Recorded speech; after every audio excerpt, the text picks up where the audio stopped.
Welcome. Well, we've still got a few folks filtering into the webinar room, but I'm going to get started.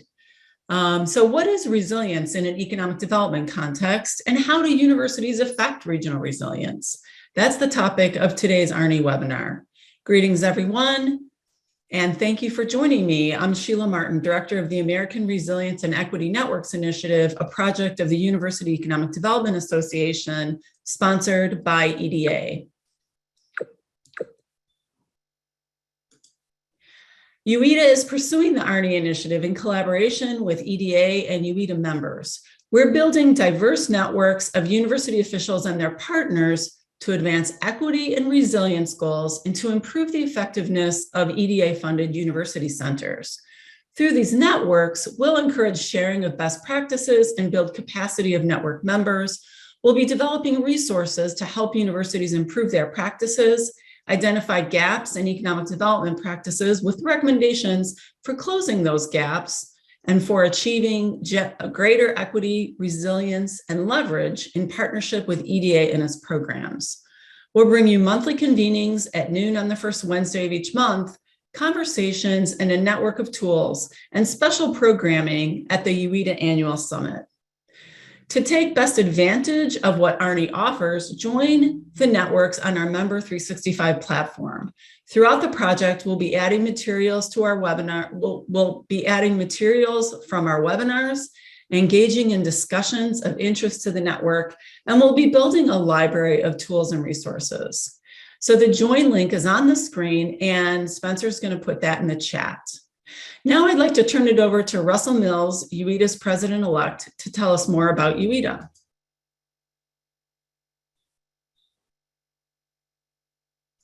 Great, thank you, Sheila. Thank you, everybody, for joining our webinar today. The University Economic Development Association connects our members, higher education institutions, private sector businesses, and economic development organizations to resources that facilitate economic growth in their communities. UIDA members represent those on the cutting edge of modern economic development. The 21st century economy has evolved into an entity that behaves much differently than its predecessors.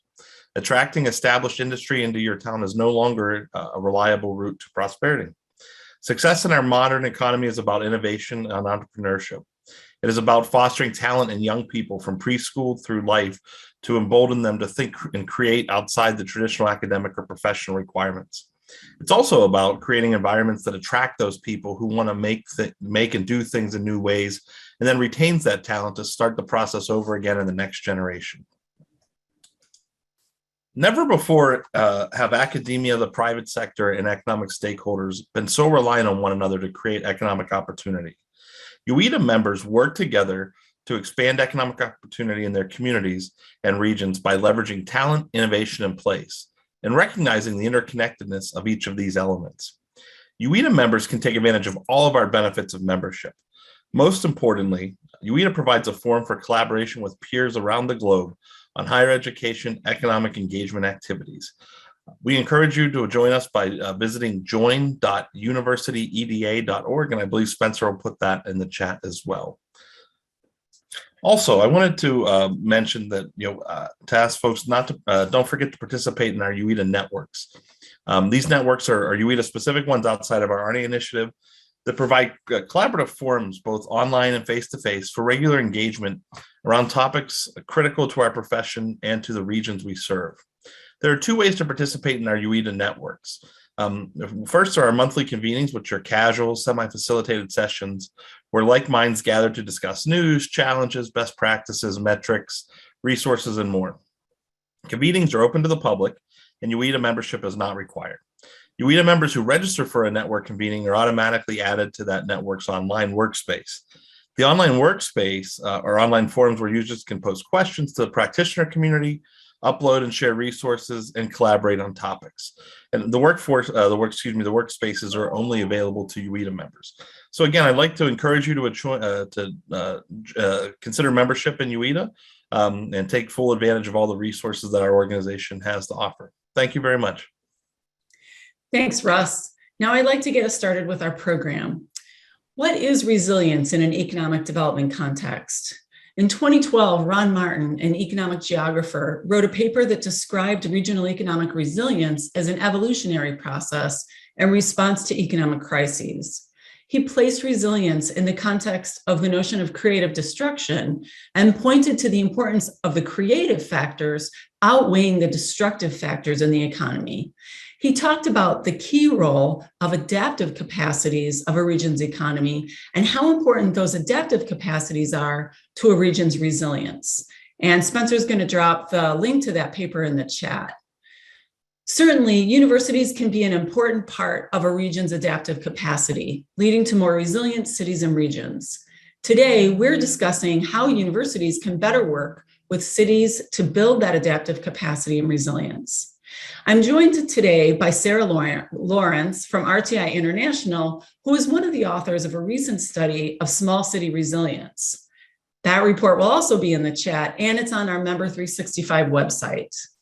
I'm also joined by John Maynard, President and CEO of the Oxford Lafayette County Chamber of Commerce and Economic Development Foundation. Oxford is the home of the University of Mississippi, known as Ole Miss, the state's flagship R1 university with an enrollment of over 18,000 students.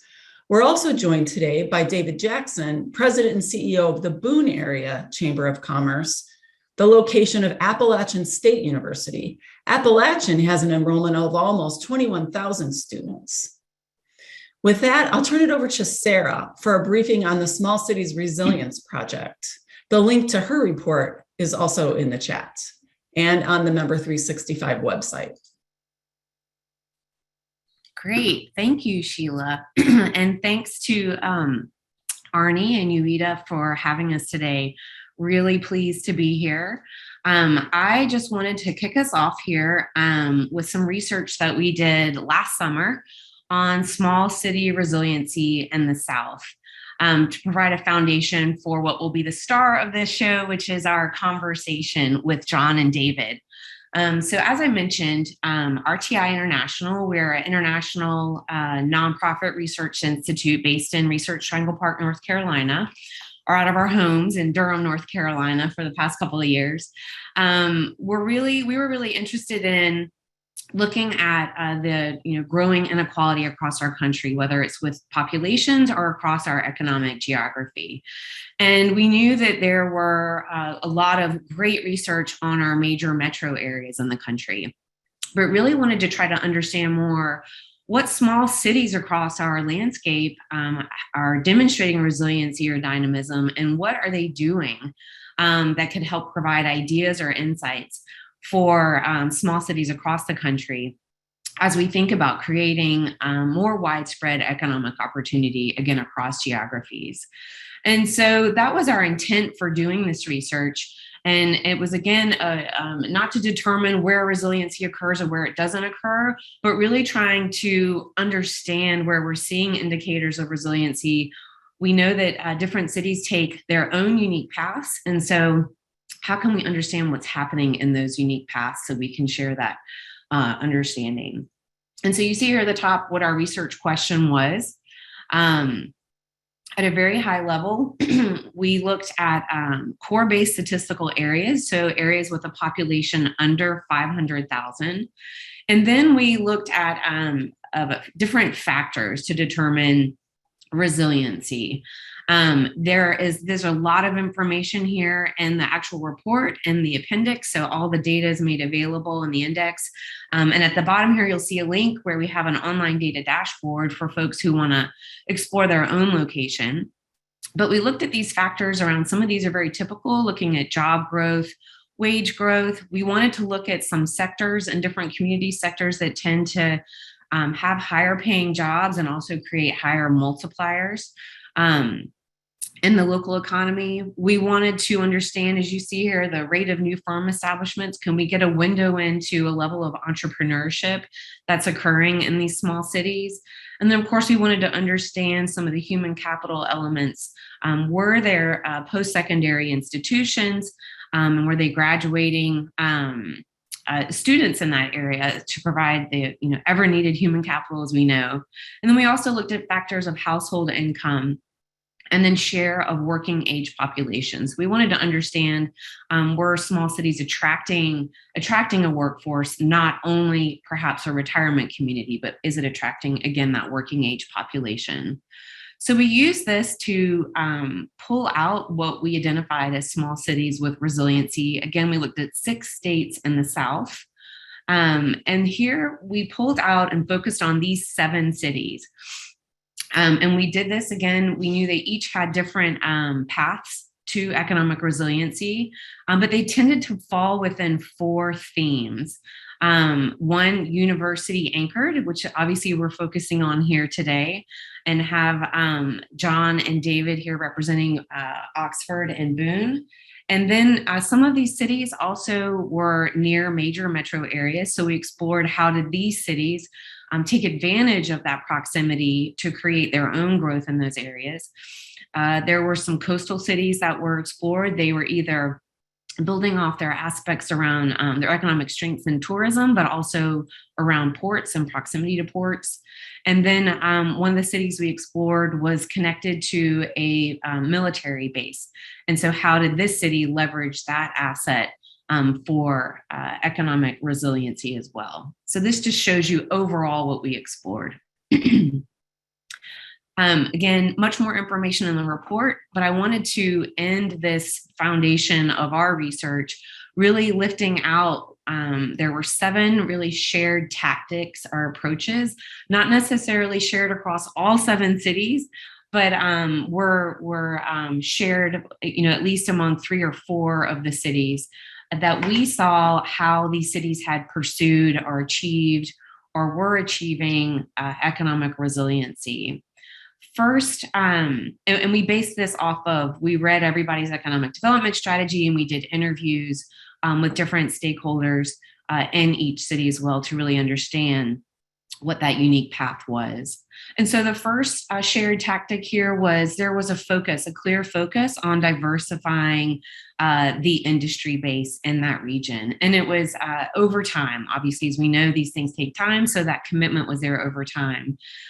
Here, I pull out this one point that we learned from the university anchored cities in particular, is that there was a considerable effort or dedicated effort to focus on accelerating entrepreneurship in the university anchored cities. Secondly, there was a focus on building out infrastructure. So whether this was physical infrastructure, this was for all the cities, not just the university anchored ones, but whether it was building out sites, or whether it was building out ports or strengthening the infrastructure on ports. 2 cities that were really focused on improving their amenities, parks, and or regional healthcare systems as a mean to make sure they were attracting quality business and workers. And when I say quality, I mean we're talking about we wanted to make sure we were pulling out regions that had higher level of income or wages, so it wasn't just attracting low wage jobs. Third, the ever more focus and importance on human capital. I think the nuance here is that these regions really focused on how were post-secondary institutions linking their training, their education programs to what the economic development community was seeing as emerging industry sector trends and needs. And so really making sure to align those 2 together. Fourth, many of these cities were connected to broader economic development strategies. And what I mean by this is linking to state or even sometimes multi-state efforts around pretty much industry clusters that were going to be important for the state economic development agencies to pursue. So these small cities were aligning where it made sense to these wider efforts. Some of these I think are particularly important as we think about university anchored cities, these last 3. One, almost all of the small cities were really relied on local champions. And what I mean by this are these were just key individuals who had a very committed, a very clear focus on what they saw as a vision for that small city. And they had the drive and the charisma to convene stakeholders and maintain momentum towards that. And we saw this more in small cities than we have in some of our other work in economic development. And we're curious that maybe this was more the case in smaller cities. because the economic development agencies tend to have fewer staff. And so community members who became local champions were more prominent, if you will. Next, fostering social capital. So I thought this was also interesting, is that the smaller cities would use their personal connections and informal networks to either strengthen that shared sense of community or to focus on ways to, get things done. So definitely heard this in the interviews that we did. And that was a critical ingredient for making progress on some of these key economic development initiatives. And then lastly, for many of these small cities, there was an increased focus on equity.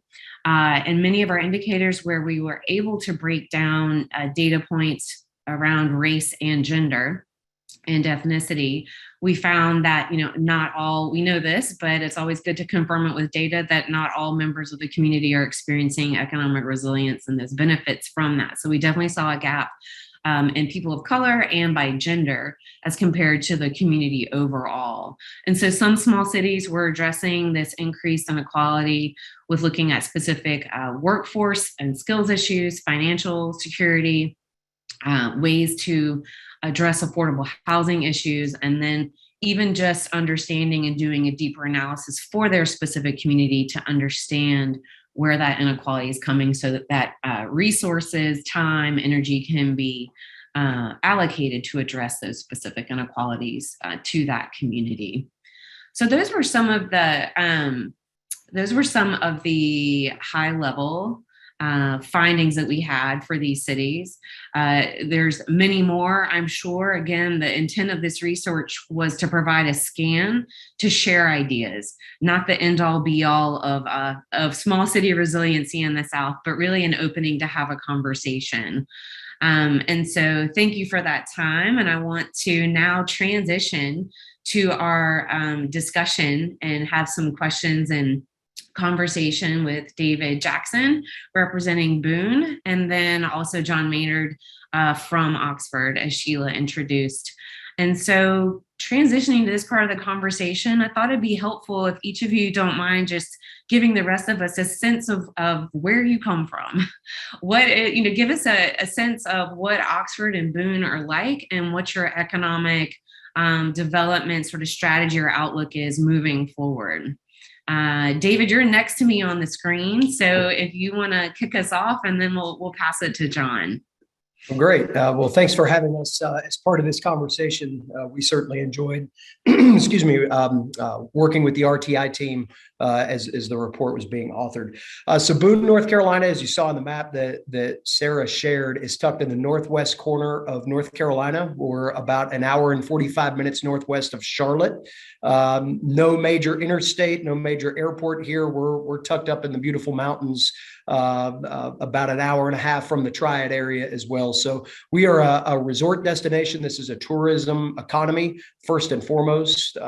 This is a home of the Appalachian State football team. I know there's somebody attending from James Madison. I'm glad to have you guys in the conference now. But football has certainly set a lot of the growth around here, dating back to late August of 2007 and on through Appalachian's transition into the FBS ranks. So can't talk about Boone without talking about that.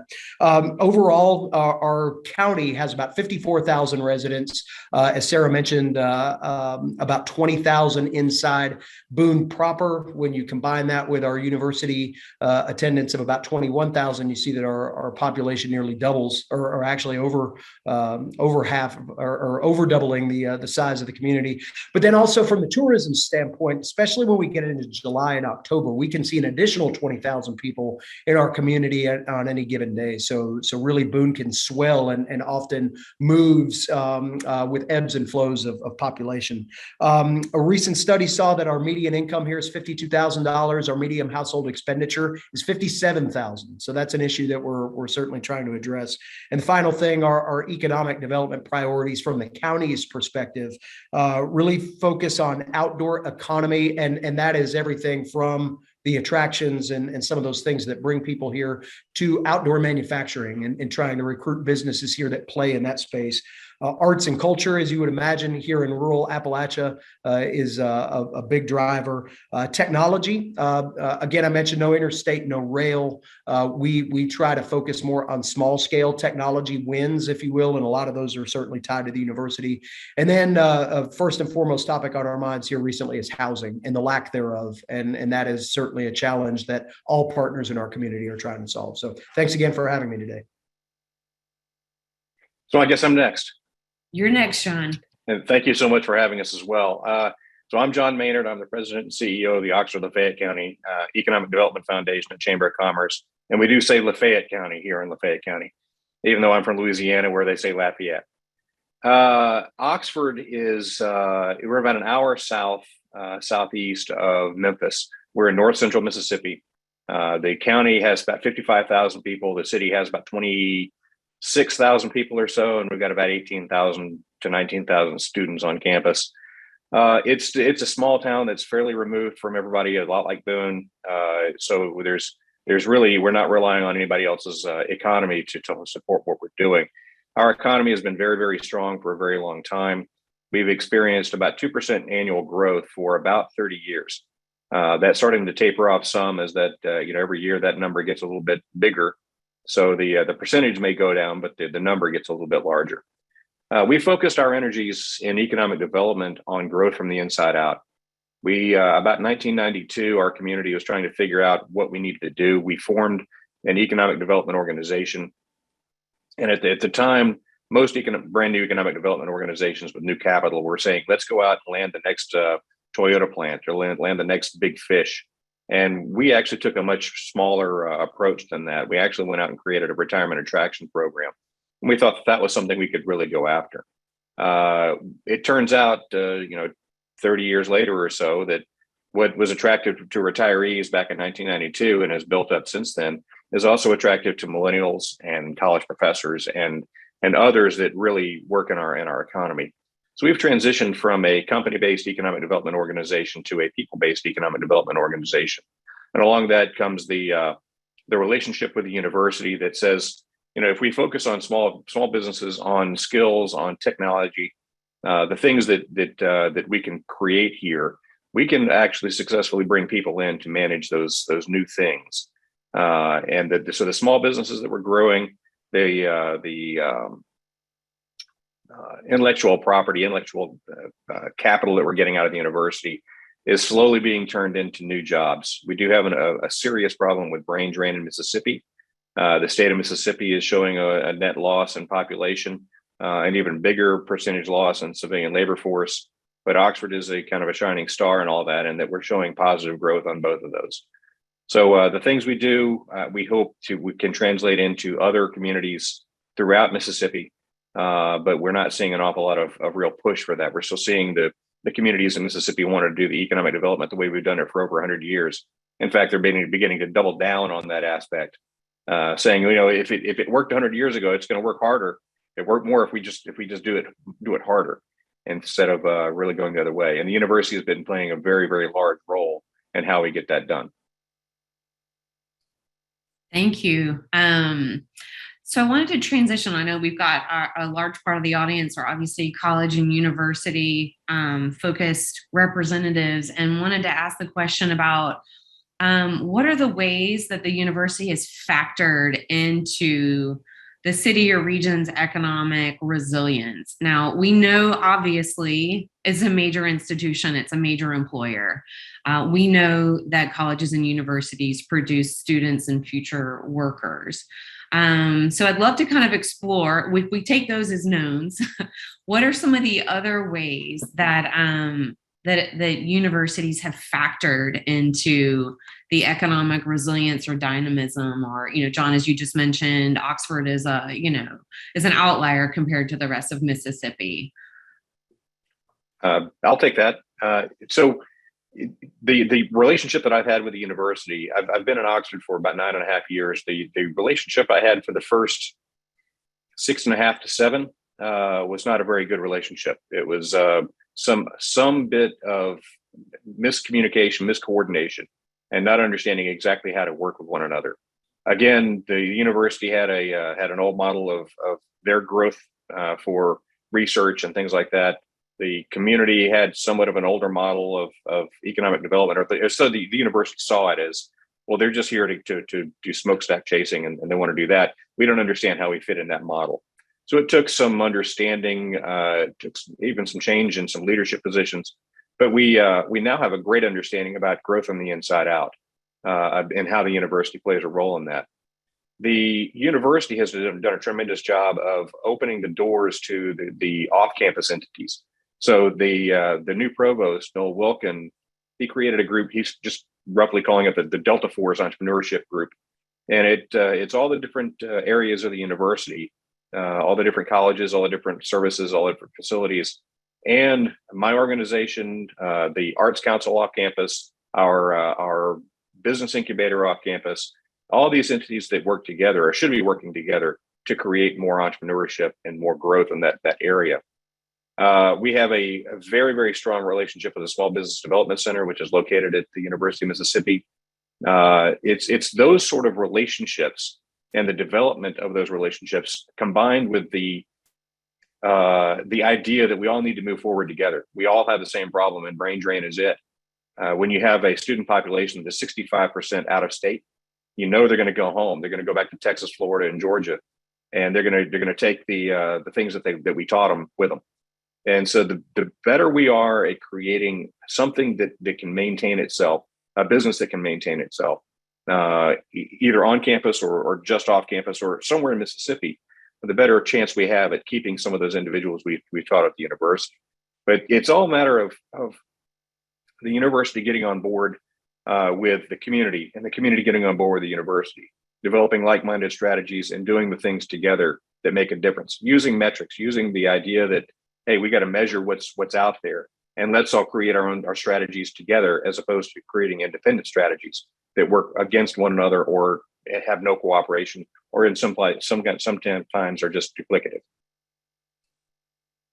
Pardon me if I break my neck while nodding along with John there, because a lot of what he said could be echoed in our area as well. I think there are a couple of things that stand out about App State. Any of you that know Appalachian and know North Carolina is actually decidedly rural.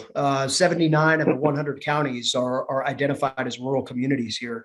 And Appalachian State is probably one of the key drivers in the state, not just this region, in bettering the rural economy and just the rural nature of our state overall. And when I talk about that, I mean, our Masters of Public Administration program is viewed as one of the best in the state. We're actually hiring a new town manager right now, and that MPA program has been a very helpful attractor in that.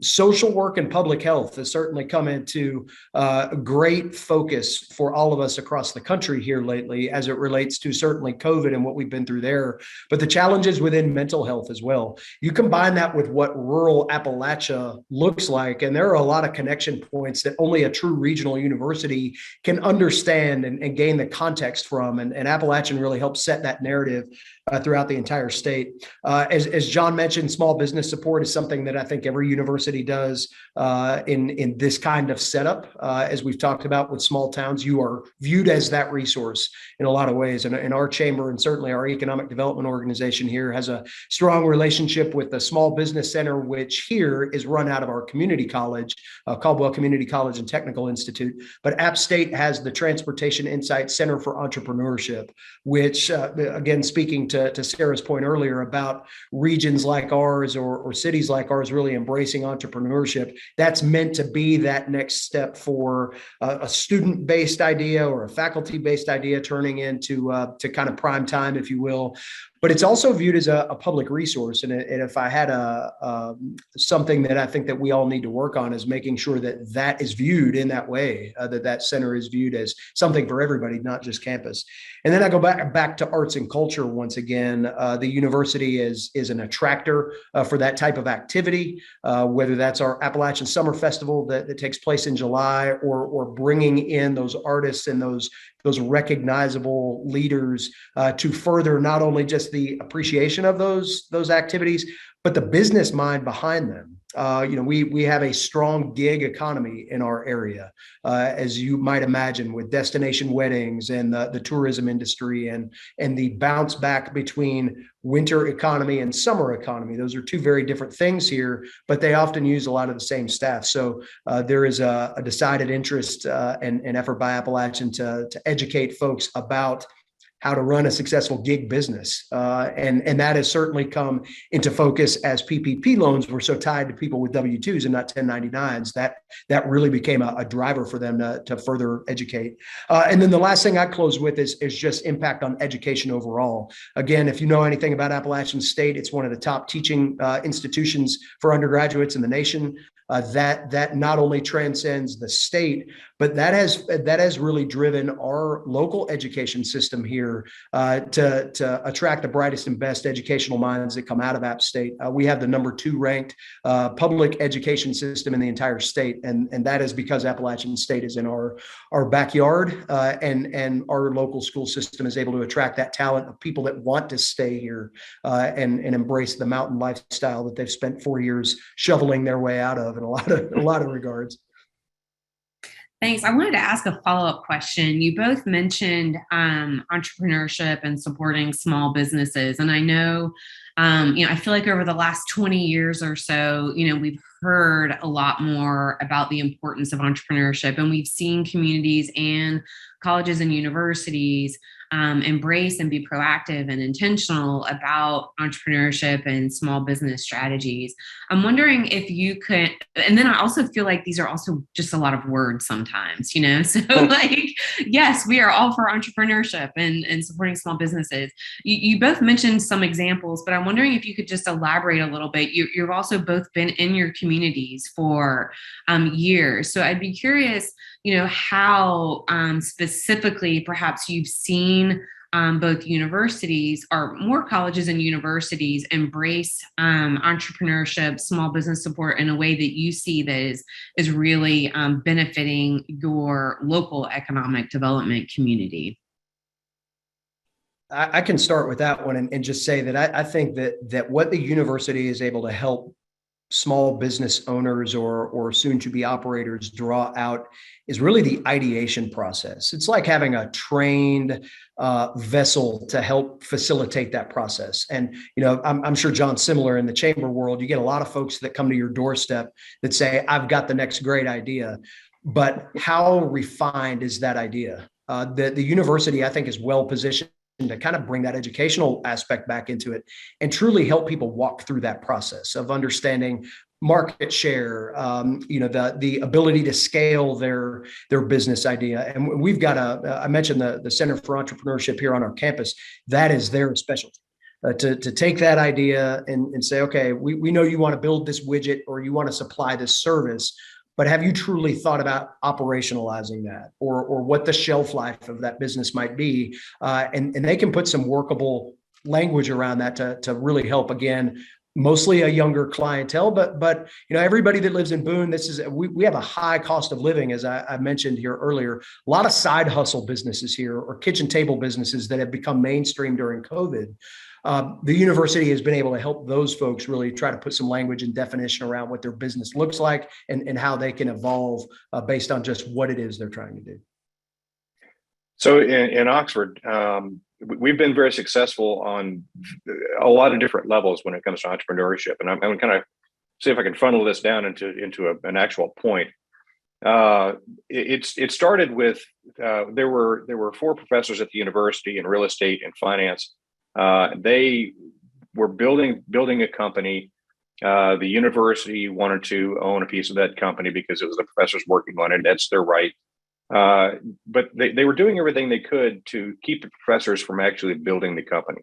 And they worked, it wasn't a deliberate thing. It's just the way that things were structured. These 4 professors moved off campus. They quit teaching. They stopped developing new intellectual property. And then they built a company that sold almost 19 years later or so for $475 million. They wrote a check to the university for around $13 million. And when they wrote that check to the university, they told the university exactly what they thought of them because they felt like they got in their way at the beginning.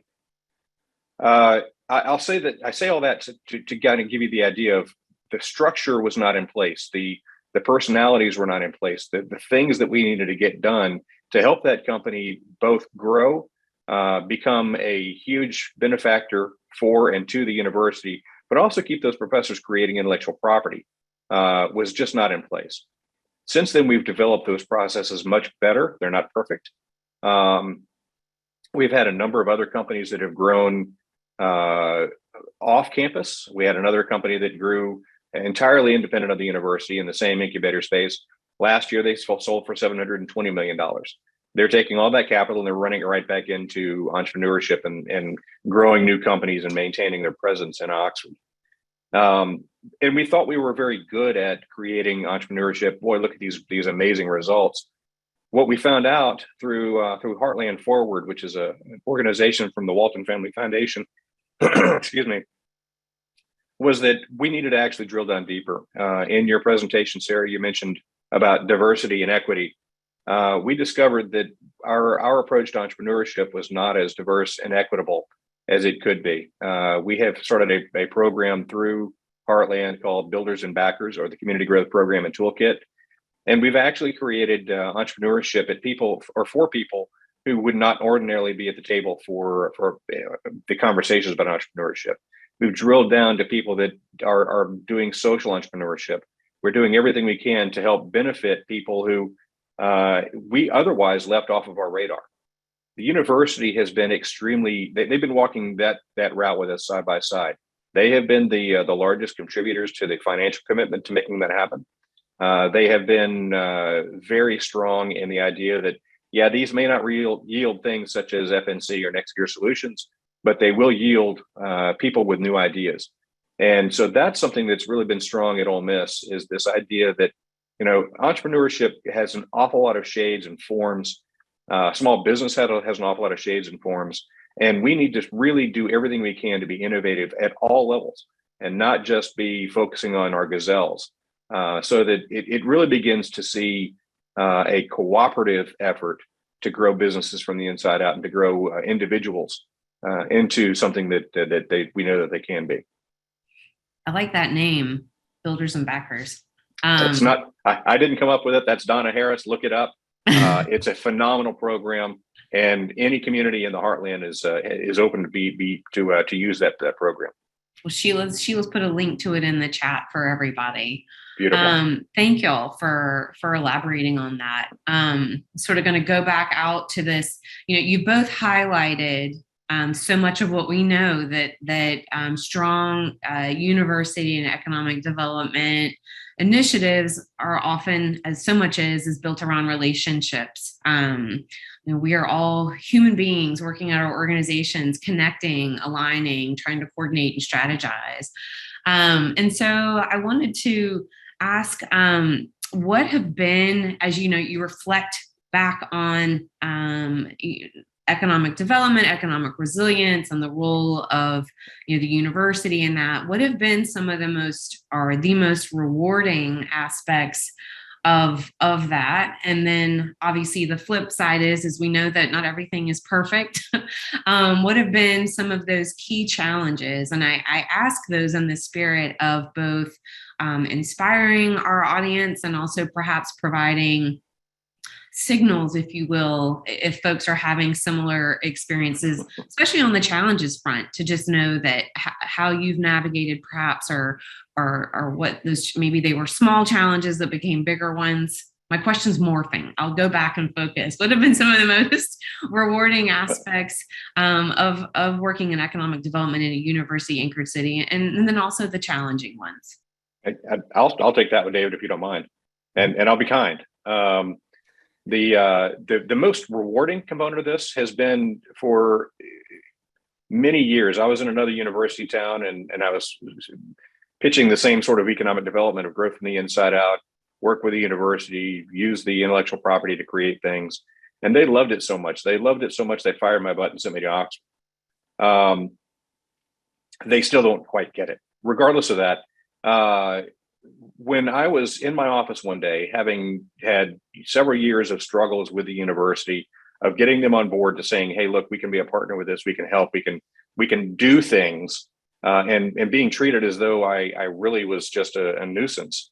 When I had two different, completely different university centers come to see me, one on a Friday, one on the following Monday, and say, "Hey, look, we want to do X, and we want your help. We want you to be a part of what we're doing." And this was a 180-degree turn from where the university had been going previously. And when they came to my office and they included us in what they were doing, and then the new provost, Dr. Wilkin, came in and created this entrepreneurship Delta Force, and included off-campus entities, and began to show that there was real collaborative efforts. That was when I felt we had arrived, and it was one of the most rewarding things. Now, simultaneous to that, it's not everybody that shares that same opinion.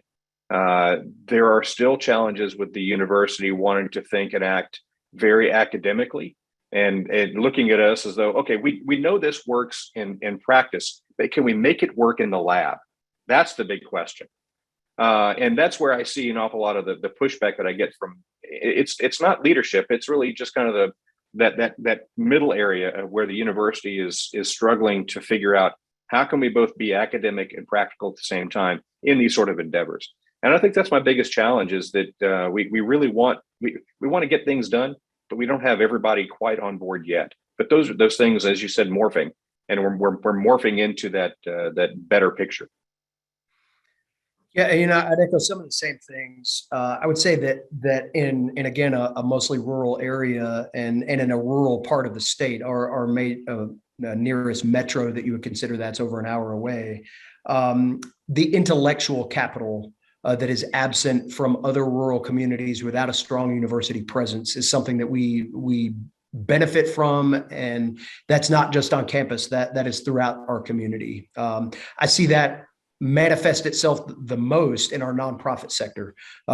Samaritan's Purse, which is a very well-known worldwide relief organization, is based here in Boone.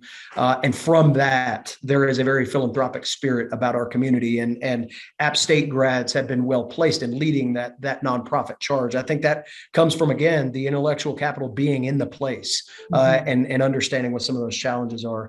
I think the energy for change that comes out of a college campus can be a benefit to the business community overall. That can also be a threat some too, because you continue to see that same cycle of every 4 years a new crop is there, and the challenge for us, like many university campuses, is to keep that talent within the community, and that is something that sometimes is easier said than done.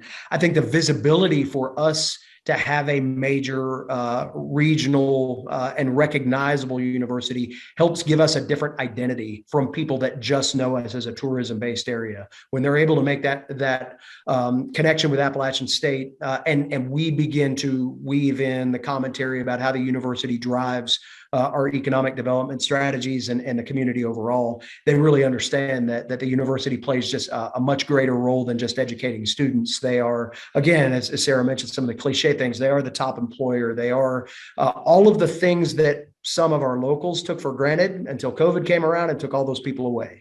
And now we understand and appreciate our university community a little bit more.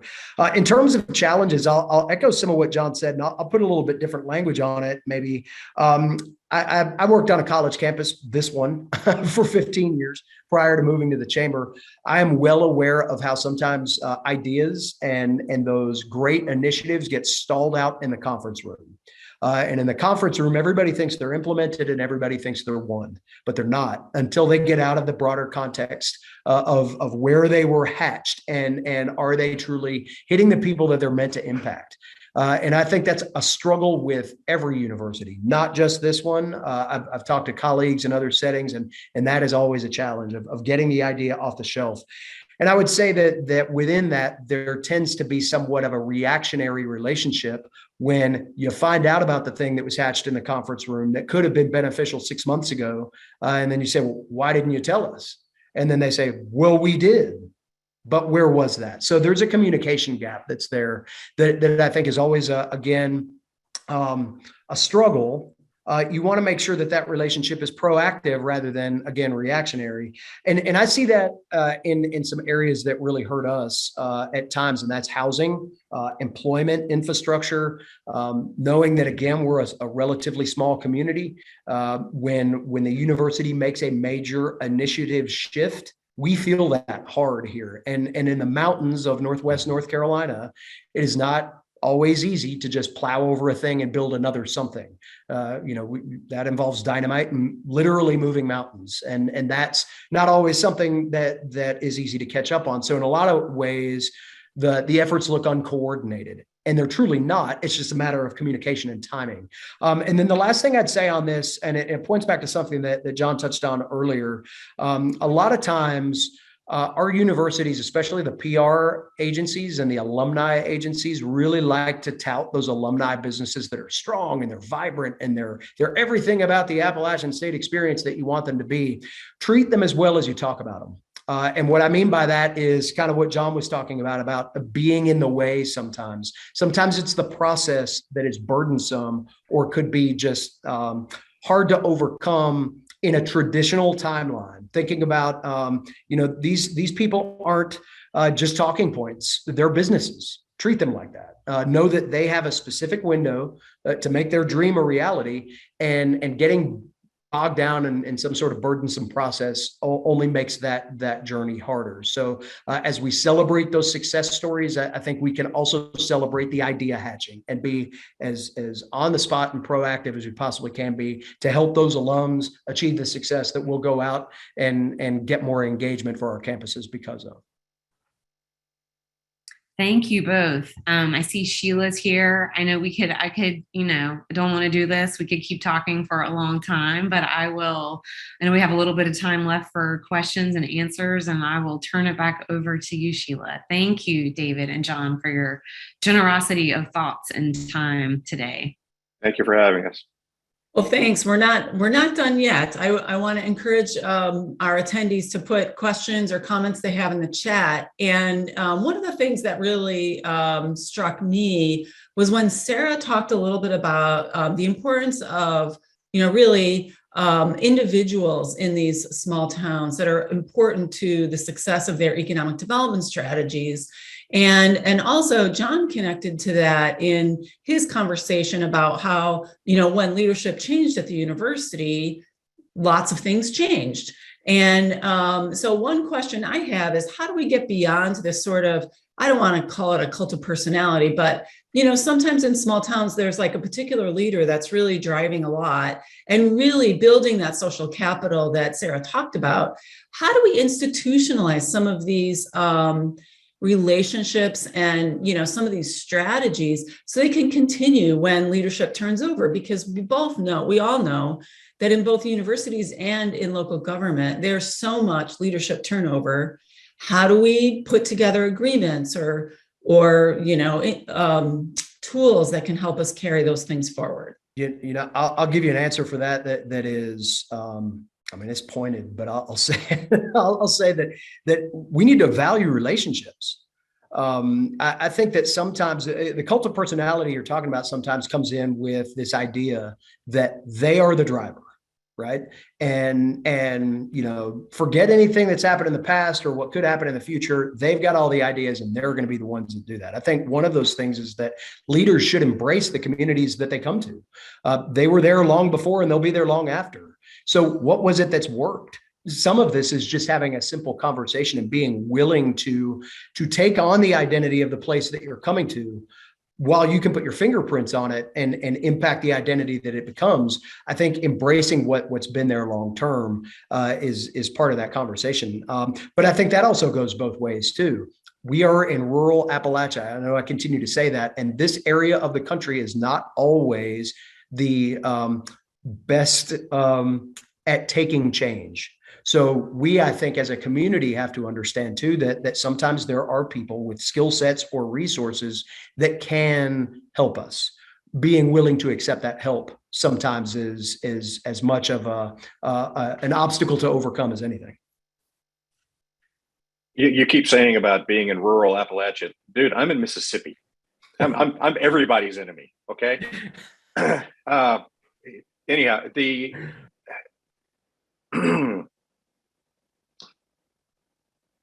the cult of personality. I wish I understood exactly how to fix that, how to make it so that we can take what we're doing now and ensure that it takes hold and works in the next generation. But Rome would still be what Rome was, 2,000 years ago, if that was something that could be really tackled. I think it's take advantage of the circumstances which you have now, do everything you can to create the most idyllic model you can, and then move forward with it while you have the opportunities. Oxford is, we 30 years ago, we were middle of the pack economically in North Mississippi. Now we're one of the strongest economies in the South, in the country. We've been doing some things the right way, but when we start to grow beyond where we have control over what we do, then it's going to turn into something that we're going to be a small end on a larger area that won't be growing correctly. So I wish I had a better answer than that of the personalities that are in place. Once they change, how do you fix that? I don't know how to do that. All I can say is that take advantage of relationships, take advantage of the personalities and the things that are positive while you've got them, and then look for the more positive things when they come up in the future. Thanks, John and David. That's great advice. I want to invite Mary Margaret Jackson to ask a question that she has. We're going to unmute her and let her go ahead and speak. Mary Margaret? I'm sorry, I raised it by accident. I don't have a question. Well, do you have anything you want to get off your chest? This is a good day for that. All right. Well, I have another question, if that's okay. David, you talked about the importance of the university in addressing some of the wicked problems that many of our communities are facing with social work and public health resources. And, this is a perfect example of what we call public impact research at universities. Sort of the idea that we are not doing research just to, entertain ourselves. We're doing research because, especially for public research universities, to better the society that we live in. And one of the tenets of that is that we have to engage with the communities who are going to use those solutions. And so I wanted to ask, what kind of engagement is the research that the university is doing? What kind of engagement is involved in that research? And are you seeing community respond to that attempt at engagement? That's a great and timely question here. We have recently just come off of about a 2-month exercise with a series of community housing forums. As I mentioned, like many communities throughout the country, we are struggling with access to housing, affordable housing, and even some housing standards as it relates to the town and county divide here. We had an initiative led by a professor in the sociology department that was retiring and was looking for a project to take on as her academic work was completing. And she got together with a couple of other folks in the community and said, I want to find a social issue to tackle and really put some emphasis behind. So we through this idea of, hey, we know that housing is an issue here. It is a very difficult position for a chamber or an economic development organization to be in right now to actively recruit a business here when you have no workforce and you have nowhere for them to live. So it's a community-wide issue. Well, this professor saw quickly that there were about 45 different agencies or individuals here in our small community that said that they were working to address housing. So she figured out a way to get all of those folks under one umbrella and drive one conversation behind that obviously had its tentacles, but was very purpose driven and had some organization to it. So that's an example, I think, of somebody that came from an academic background that saw that we needed a little bit of academic structure to what was a very hot topic. So she came in, she organized a group, that group met a few times, got 4 different housing forums put together over the course of a 2-month stretch that dealt with all of these areas, got local businesses to support the effort. I mean, we fed people, we did the whole 9 yards. I got some quality conversation out of that. And then the final tie into that was that the university students that she led, both undergrads and graduate, provided all of the research assistance during those forums. So they took notes during all of the public sessions, the breakout table conversations, and quantified that, put that into a document that now we are using as a community action plan for housing moving forward. And that's just because she had an idea and some time on her hands. And I think that we can continue to embrace that on a variety of different challenges that we face here. Well, that's great, David. And now we've got all these, a lot of great questions in the chat. And unfortunately, we're almost out of time. So I am actually going to have to wrap up here. I'm going to get back to my presentation and wrap us up. Let's see. I was reading through the question that S. Vangel at Andrews CMU. You want to go ahead and take a quick shot at that? There's no such thing as a quick shot at that, but I would, if anybody would like to have a further discussion on those topics, which are about brain drain with students and how to keep students engaged with the 4-year cycle, et cetera, and so on. I'd love to have that conversation with whomever. So I'm good with that. Great. Well, we can continue this conversation in our ARNI networks, which I hope you'll all join.